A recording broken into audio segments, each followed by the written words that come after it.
السلام علیکم ورحمۃ اللہ وبرکاتہ۔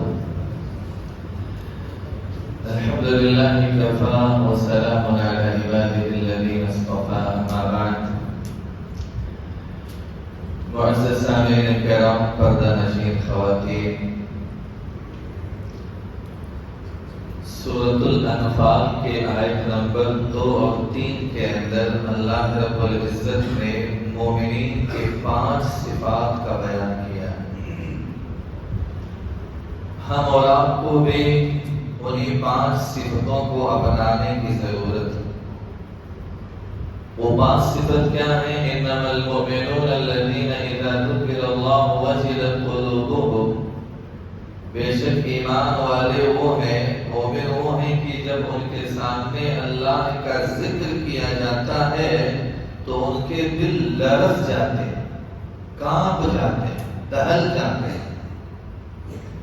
وَإِذَا تُلِيَتْ عَلَيْهِمْ آيَاتُهُ زَادَتْهُمْ إِيمَانًا، دوسری صفت جب ان کے سامنے اللہ کے کلام پاک کی تلاوت کی جاتی ہے تو ان کے ایمان میں اضافہ ہو جاتا ہے۔ وَعَلَى رَبِّهِمْ يَتَوَكَّلُونَ، اور وہ اپنے رب کے اوپر ہی بھروسہ کرتے ہیں۔ الَّذِينَ يُقِيمُونَ الصَّلَاةَ وَمِمَّا رَزَقْنَاهُمْ يُنْفِقُونَ، جو لوگ نماز قائم کرتے ہیں اور اللہ نے جو کچھ انہیں دیا ہے اس میں سے خرچ بھی کرتے ہیں۔ یہ 5 صفتیں میرے بھائیوں، 5 صفتوں میں سے ایک صفت یہ بھی ہے کہ جب ان کے سامنے اللہ کے کلام پاک کی تلاوت کی جاتی ہے ان کے ایمان میں اضافہ ہو جاتا ہے۔ ابھی ہم اور آپ بیٹھے ہیں، اللہ کے کلام پاک کی تفسیر ہو رہی ہے، سننے سے ایمان میں اضافہ ہوتا ہے، بڑھوتری ہوتی ہے کہ انسان کا دل بھی کانپ جاتا ہے۔ تبھی تو صحابہ کرام بیان فرماتے ہیں، صحیح مسلم کی روایت 2750 2750 نمبر کی حدیث ہے، اللہ کے نبی سے صحابہ کرام بیان فرماتے تھے کہ اللہ کے رسول جب ہم آپ کے پاس ہوتے ہیں، آپ کی مجلس میں ہوتے ہیں، اللہ اس کے رسول کا ذکر سنتے ہیں، جنت اور جہنم کا آپ ذکر کرتے ہیں تو ایسا لگتا ہے کہ جیسے ہم اسے اپنے آنکھوں سے دیکھ رہے ہیں، ہمارا ایمان تازہ ہو جاتا ہے، بڑھ جاتا ہے۔ لیکن جب ہم آپ کے پاس سے اٹھ کر کے چلے جاتے ہیں، اپنے بیوی بچوں میں، اپنے کام کاج میں مشغول ہو جاتے ہیں تو اس کے بعد میں ہماری وہ کیفیت نہیں رہتی ہے، ہماری وہ حالت نہیں رہتی ہے۔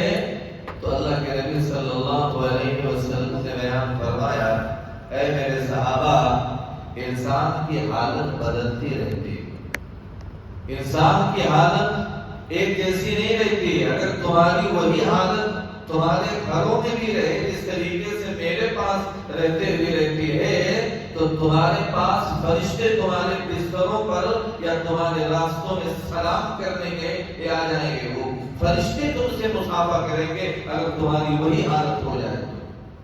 تو میرے بھائیوں، جب بھی اللہ اس کے رسول کی مجلس کہیں ہو تو بیٹھ کر کے سننا چاہیے، اس سے ایمان کی بڑھوتری ہوتی ہے، اضافہ ہوتا ہے۔ اس کے بعد اسی صورت کے اندر اللہ رب العزت نے جنگ بدر کا ذکر کیا ہے۔ مسلمانوں اور کافروں کی جو سب سے پہلی لڑائی ہے اس کا نام کیا ہے؟ جنگ بدر۔ مسلمانوں کی تعداد بہت کم تھی، کہاں کافروں کی تعداد زیادہ تھی۔ ایسی مصیبت میں، ایسے پریشانی میں انہوں نے اللہ رب العزت سے دعا کیا۔ دعا کیا کیا؟ سورہ انفال کی آیت نمبر 9 کے اندر اِذْ تَسْتَغِیثُونَ رَبَّکُمْ فَاسْتَجَابَ لَکُمْ أَنِّی مُمِدُّکُم بِأَلْفٍ مِّنَ الْمَلَائِکَةِ مُرْدِفِینَ۔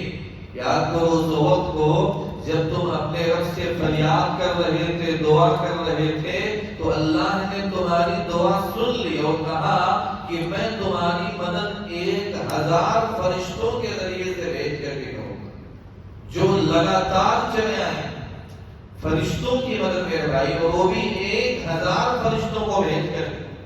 مسلمانوں کی تعداد کتنا؟ 313، کافروں کی تعداد 1000 کے قریب، اور مسلمان میں بوڑھے تھے، کمزور تھے، بے سر و سامان تھے، بے سہارا تھے، اور اس کے علاوہ کافروں میں اسلحہ کے ساتھ پوری تیاری کے ساتھ وہ تھے، صرف مسلمانوں کا سہارا اگر کوئی تھا تو کوئی اور نہیں، وہ صرف اور صرف اللہ کی ذات کو بھروسہ تھا اور سہارا تھا۔ اللہ نے مدد بھی کیا اور مدد کے لیے اللہ نے 1000 فرشتوں کو بھیج دیا۔ اسی موقع پر دعا کر رہے صحابہ نے بھی دعا کیا، اللہ کے نبی الگ ایک خیمے کے اندر گریہ وزاری کر رہے تھے، دعا کر رہے تھے کہ اے اللہ اگر یہ مسلمانوں کی چھوٹی سی جماعت آج مار دی گئی تو زمین پر تیرا نام لینے والا کوئی نہیں ہوگا۔ اللہ نے دعا قبول کی، اللہ نے آسمان سے 1000 فرشتوں کو بھیج کر کے مدد کیا۔ تو جنگ بدر کا ذکر ہے اور بھی تفصیل کے ساتھ۔ پھر اسی سورت کے آیت نمبر 30 کے اندر دار الندوہ کے اندر کفار کا پارلیمنٹ تھا، اس میں اللہ کے نبی کے خلاف سازشیں چل رہی، نبی صلی اللہ علیہ وسلم کو مارنے کی پلاننگ چل رہی، یا تو ان کو قید کر لیا جائے، یا تو جان سے مار دیا جائے، یا تو جنا وطن کر دیا جائے، وطن سے نکال دیا جائے۔ یہ پلاننگ کہاں ہو رہی ہے؟ دار الندوہ کے اندر۔ اسی کا ذکر اللہ نے کیا، وَإِذْ يَمْكُرُ بِكَ الَّذِينَ كَفَرُوا لِيُثْبِتُوكَ أَوْ يَقْتُلُوكَ أَوْ يُخْرِجُوكَ وَيَمْكُرُونَ وَيَمْكُرُ اللَّهُ وَاللَّهُ خَيْرُ الْمَاكِرِينَ۔ اور یاد کرو اس وقت کو جب کفار یعنی کافر لوگ پلاننگیں کر رہے تھے، نبی آپ کے بارے میں سازشیں کر رہے، پلاننگ کر رہے، کس چیز کی؟ یا تو آپ کو قید کر لیں، یا تو آپ کو قتل کر دیں، یا تو آپ کو جلا وطن کر دیں، اور وہ پلاننگ کر رہے تھے، لیکن اللہ بھی اپنی پلاننگ کر رہا تھا، اور اللہ سے بہتر پلاننگ کرنے والا کوئی ہے؟ میرے بھائیو، دار الندوہ کے اندر کفار کے جو بڑے بڑے سردار تھے، رئیس تھے، وہ بیٹھ کر کے مشورہ کر رہے تھے، میٹنگ کر رہے تھے کہ نبی کو کیسے مارا جائے، نبی کو مارنے کی ذمہ داری کس کو دی جائے۔ آخر میٹنگ میں یہ بات طے ہوئی کہ چند قبیلوں کے نوجوانوں کو اس کام کے حوالے ان کو کیا جائے، تاکہ کسی ایک کے قتل کا الزام ہے ایک کے اوپر نہ آئے کہ بدلے میں اس کو قتل کر دیا جائے، تاکہ بعد میں جزیہ دے کر کے آدمی کی جان چھوٹ جائے۔ تو یہ پلاننگ چند قبیلے کو نوجوانوں کو دیا گیا۔ اب وہ چند قبیلے کے جو نوجوان تیار ہوئے، ایک رات اللہ کے نبی جناب محمد رسول اللہ صلی اللہ علیہ وسلم کے گھر کے سامنے آ کر کے کھڑے ہو گئے، اس انتظار میں کہ نبی باہر نکلیں گے اور ہم ان کے اوپر حملہ کر کے ان کا کام ہی تمام کر دیں گے۔ باہر کھڑے نوجوان، باہر کھڑے ہو کر کے انتظار کر رہے، نبی باہر نکلے ہم کام تمام کر دیں۔ اللہ نے وحی کے ذریعے سے اپنے نبی کو آگاہ کر دیا ہے، نبی آپ کو مارنے کے لیے باہر فلاں ایک ٹیم کھڑی ہوئی ہے۔ اللہ کے نبی صلی اللہ علیہ وسلم میرے بھائیوں باہر نکلتے ہیں، ہاتھوں میں مٹی لیتے ہیں اور انہی نوجوانوں کے سروں کے اوپر پھینکتے ہوئے چلے جاتے ہیں، اور کسی نوجوان نے دیکھا تک نہیں۔ اللہ کے نبی وہاں سے چلے گئے اور غار ثور پہنچ گئے، کسی کو پتہ تک نہیں چلا کہ نبی ہمارے سامنے سے چلے گئے۔ یہ اللہ کی پلاننگ ہے، یہ اللہ کی تدبیر ہے۔ اللہ جس کو بچانا چاہے کوئی اسے مار سکتا ہے، لیکن ایک نہیں کئی نوجوان گھر کے باہر کھڑے ہیں، انتظار میں نبی باہر نکلیں، ہم اٹیک کر دیں، ان کا کام تمام کر دیں۔ اللہ تعالیٰ نے اپنے نبی کی ایسے مدد کی، آپ کو بتایا، اور آپ نے کچھ دعا پڑھ کر کے میرے بھائیوں سامنے سے چلے گئے، ان کے سروں کے اوپر دھول مٹی پھینک کر کے ان کو احساس تک نہیں ہوا، پتہ نہیں چلا کہ نبی ہمارے درمیان سے چلے گئے۔ تو اللہ خیر الماکرین، اللہ بہت بہترین تدبیر کرنے والا ہے، پلاننگ کرنے والا ہے۔ اس کے بعد آیت نمبر 32 اور 33 کے اندر کافروں کے عذاب مانگنے کا ذکر ہے۔ معلوم ہے کافر لوگ عذاب مانگ رہے تھے اللہ سے، اے اللہ تو ہمارے اوپر عذاب بھیج دے۔ عذاب کس بات کا؟ ابو جہل کا بھی ذکر ہے۔ ابو جہل نے کہا کہ اے اللہ اگر یہ قرآن حقیقت میں تیری طرف سے ہے، یہ قرآن سچا ہے، یا یہ محمد اللہ کے رسول ہیں، تو ہمارے اوپر پتھروں کی بارش برسا دے، یا ہمارے اوپر دردناک عذاب بھیج دے۔ یہ کس نے کہا؟ ابو جہل نے کہا۔ بخاری کی بھی روایت 4648 نمبر کی حدیث، اور اللہ نے قرآن میں بھی ذکر کیا ہے، وَإِذْ قَالُوا اللَّهُمَّ إِنْ كَانَ هَذَا هُوَ الْحَقُّ مِنْ عِنْدِكَ فَأَمْطِرْ عَلَيْنَا حِجَارَةً مِنَ السَّمَاءِ أَوْ ائْتِنَا بِعَذَابٍ أَلِيمٍ۔ اور جب ان لوگوں نے کہا کہ اے اللہ اگر یہ قرآن تیری طرف سے سچ ہے تو ہمارے اوپر پتھروں کی بارش برسا دے، یا ہمارے اوپر دردناک عذاب بھیج دے۔ جب عذاب نہیں آیا تو ابو جہل یہ سمجھا کہ جس دین پر ہم لوگ ہیں یہ سچا دین، یعنی ہم فرمائش کر رہے ہیں، ڈیمانڈ بھی کر رہے ہیں عذاب کی، پھر بھی نہیں آیا، یعنی ہمارا دین سچا ہے۔ لیکن میرے بھائیو، اللہ نے آگے ایک آیت نازل کر کے ان کی تردید کی، وما كان الله ليعذبهم وانت فيهم وما كان الله معذبهم وهم يستغفرون۔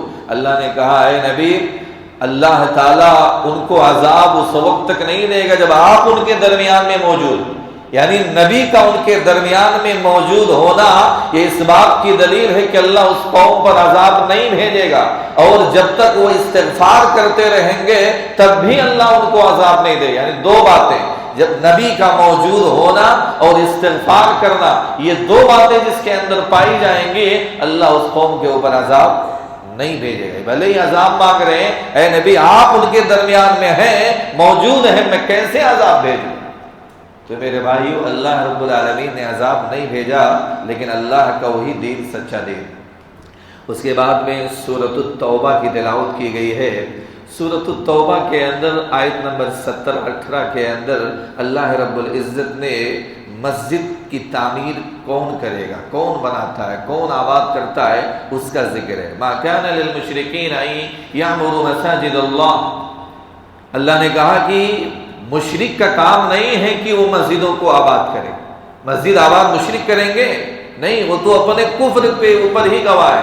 آگے کی آیت میں انما یعمر مساجد اللہ، مسجد آباد کرنا، مسجد قائم کرنا، یہ ایمان والوں کا کام ہے، ان لوگوں کا جو اللہ پر ایمان رکھتے، آخرت کے دن پر ایمان رکھتے، نماز قائم کرتے ہیں اور اللہ کے سوا کسی سے نہیں ڈرتے ہیں، یہی لوگ مسجد کا آباد کرتے ہیں۔ آباد کرنے کا کیا مطلب؟ بناتے بھی ہیں اور عبادت کر کے، نماز پڑھ کے اس کو آباد بھی رکھتے ہیں۔ کوئی آدمی اگر مسجد بنا لے کروڑوں کی، اس میں نمازی ہی نہ ہو، نماز پڑھنے والے ہی نہ ہو، تو پھر وہ مسجد آباد کہاں ہے؟ وہ تو ویران ہے میرے بھائی۔ مسجد کو بنانا بھی ہے اور نمازوں کے ذریعے سے اس کو آباد بھی کرنا ہے، یعنی 5 وقت کی نمازوں کی پابندی بھی کرنا۔ اس کے بعد آیت نمبر 23-24 کے اندر اللہ رب العزت نے اس بات کا ذکر کیا ہے کہ اگر تمہارا باپ یا تمہارا بھائی بھی اگر ایمان سے زیادہ کفر کو پسند کرتا ہے تو تم اس کو دوست مت بناؤ، بھلے ہی تمہارا باپ ہی کیوں نہ ہو، تمہارا بھائی کیوں نہ ہو۔ یا ایھا الذین آمنوا لا تتخذوا آباءکم واخوانکم اولیاء ان استحبوا الکفر علی الایمان۔ اے ایمان والو، تم اپنے باپ کو یا اپنے بھائی کو دوست نہ بناؤ اگر وہ ایمان سے زیادہ کفر کو ترجیح دیتے، اگر ان کے نزدیک کفر جو ہے ایمان سے زیادہ عزیز ہے تو ایسوں کو اپنا دوست مت بناؤ، یہ اللہ نے کہا۔ اور بلکہ اس کے بعد کی آیت میں ہے کہ دنیا اور دنیا کی تمام چیزوں سے زیادہ اللہ اس کے رسول سے محبت ہونی چاہیے۔ میرے بھائیو، قل ان كان آباؤكم وابناؤكم واخوانكم وازواجكم وعشيرتكم واموال اقترفتموها وتجارة تخشون كسادها ومساكن ترضونها۔ اللہ رب العالمین نے باقاعدہ کئی چیزوں کا ذکر کیا ہے۔ نبی آپ کہہ دیجئے، اگر تمہارے باپ دادا، تمہارے اولاد، تمہارے بھائی، تمہاری بیویاں، تمہارے کنبے قبیلے، اسی طریقے سے تمہاری تجارت جس کے تمہیں خدشہ ہے، ڈر ہے کہ مطلب کو نقصان نہ ہو جائے، تمہارے وبال جس کو تم نے کمایا ہے، تمہاری وہ بلڈنگ اور حویلیاں جو تمہیں بہت عزیز ہیں، اگر یہ ساری کی ساری چیزیں اگر اللہ اور اس کے رسول سے زیادہ تمہیں محبوب ہے نا، یا اللہ کے راستے میں جہاد کرنے سے زیادہ عزیز ہے، تو اللہ کی طرف سے کسی ناگہانی عذاب کا انتظار کرو۔ کب تمہارے اوپر اللہ کا عذاب آ جائے، یعنی یہ تقریباً 8 چیزوں کا ذکر ہے۔ میرے بھائیوں، ان تمام چیزوں سے زیادہ محبت ہم اور آپ کو اللہ اس کے رسول سے ہونا چاہیے۔ پورا یہ اسی ایک آیت پر میں نے آپ کے اسی مسجد فرقان میں 4 جمعہ کا خطبہ لگاتار دیا ہے۔ اس آیت کریمہ کی وضاحت کے لیے اتنے وقت کی ضرورت، 4 جمعہ کا خطبہ دیا میرے بھائیوں۔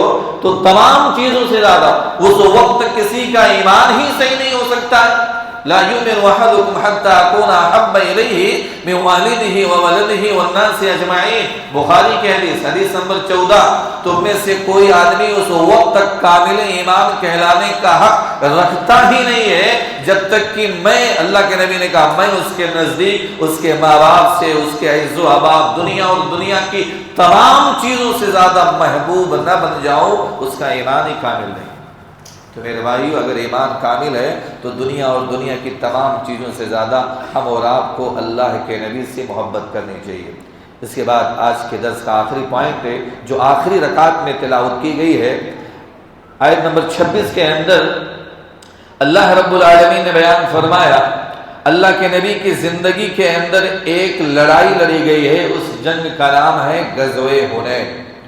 غزوہ حنین کے اندر مسلمانوں کی تعداد 12,000 تھے۔ اس سے پہلے کسی بھی جنگ میں مسلمانوں کی تعداد اتنی زیادہ نہیں تھی۔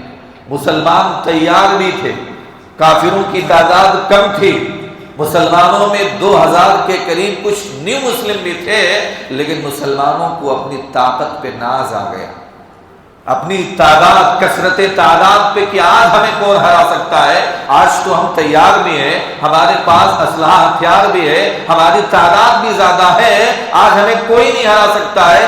یعنی ان کو اللہ سے زیادہ اپنی طاقت پر بھروسہ ہو گیا۔ ایمان جب کمزور ہو تو تعداد اگر زیادہ بھی ہو نا تو کچھ نہیں فرق پڑتا، ایمان اگر مضبوط نہیں ہے تو میرے بھائیو کیا ہوا، تعداد بھلے ہی زیادہ تھی، یہ لڑائی بنی حوازن اور ثقیف کے درمیان میں تھی، جو طائف میں رہتے تھے، اور طائف میں یہ رہنے والے جو بنی حوازن کے لوگ تھے تیر اندازی میں بڑے ماہر تھے، بہت ماہر تھے، اچھے سے تیر چلاتے تھے۔ یہ لوگ جا کے پہاڑ میں چھپ گئے۔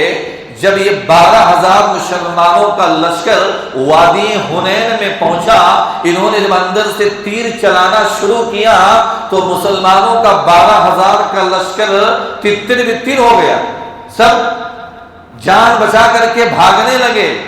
اللہ کے رسول کے صحابہ کا کبھی یہ ریکارڈ نہیں تھا کہ میدان جنگ سے بھاگ جائیں، لیکن حالت ایسی ہو گئی کہ صحابہ بھاگ رہے، جان بچا کر کے، ان کو اپنی تعداد پر، طاقت پر زیادہ ناز ہو گیا تھا، اللہ سے زیادہ۔ میرے بھائیوں، اللہ نے اسی کا ذکر کیا، وَيَوْمَ حُنَيْنٍ إِذْ أَعْجَبَتْكُمْ كَثْرَتُكُمْ فَلَمْ تُغْنِ عَنْكُمْ شَيْئًا وَضَاقَتْ عَلَيْكُمُ الْأَرْضُ بِمَا رَحُبَتْ ثُمَّ وَلَّيْتُمْ مُدْبِرِينَ۔ یاد کرو مسلمانوں غزوہ حنین کو، جب تمہیں اپنے کثرت تعداد پہ ناز ہو گیا تھا، اس کے باوجود زمین اپنی کشادگی کے باوجود تمہارے لیے تنگ ہو گئی کہ تم پیٹ پھیر کر کے بھاگنے لگے۔ ثم انزل اللہ سکینتہ علی رسولہ وعلی المؤمنین وانزل جنودا لم تروها، پھر اللہ نے اپنے رسول کے اوپر اور مومنوں کے اوپر سکینت نازل فرمائی، اور اللہ نے فرشتوں کو بھیج کر کے تمہاری مدد کی۔ دیکھیے اس جنگ میں بھی اللہ نے فرشتوں کو بھیج کر کے مدد کیا، سارے لوگ بھاگنے لگے۔ میرے بھائیو، مفسرین نے بیان کیا ہے کہ سارے صحابہ جو 12,000 تھے سب بھاگ گئے، بیچ میدان میں اللہ کے نبی اکیلے کھڑے ہیں۔ 12,000 میں سے صرف 200 یا 300، ایک روایت میں صرف 100 کے قریب باقی بچے، باقی سب بھاگ گئے۔ اللہ کے نبی بیچ میں سے آواز لگا رہے ہیں، انا النبی لا کذب وانا ابن عبد المطلب، میں اللہ کا رسول ہوں، میں جھوٹا نہیں ہوں، آؤ مسلمانوں کہاں جا رہے ہو؟ اتنے میں ابن عباس، جن کی آواز بلند تھی، اللہ کے نبی نے ان کو آواز لگایا، تم آواز سے پکارو۔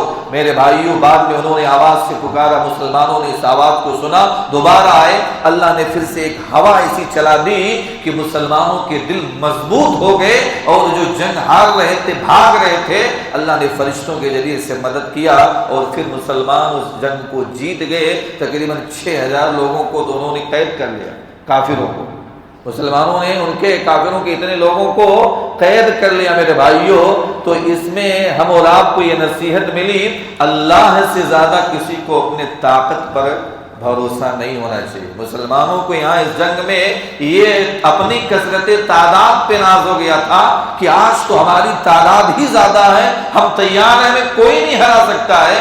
لیکن میرے بھائیوں، وہاں شروع میں حالت پورا خراب ہو گئی تھی، بعد میں اللہ نے پاسا پلٹا، پھر مسلمانوں کو جیت ہوئی۔ اللہ رب العزت سے دعا ہے اللہ تعالی ہم تمام لوگوں کو قرآن و حدیث کے مطابق زندگی گزارنے کی توفیق عنایت فرما۔ اللہ ہم سب لوگ گنہگار ہیں، ہم سب لوگوں کے گناہوں کو معاف فرما، اللہ ہم سب لوگوں کو جنت الفردوس کے اندر جگہ دے، اللہ ہم تمام لوگوں کو جہنم کے عذاب سے بچائے، آمین و آخر دعوانا الحمدللہ رب العالمین۔ السلام علیکم ورحمۃ اللہ وبرکاتہ۔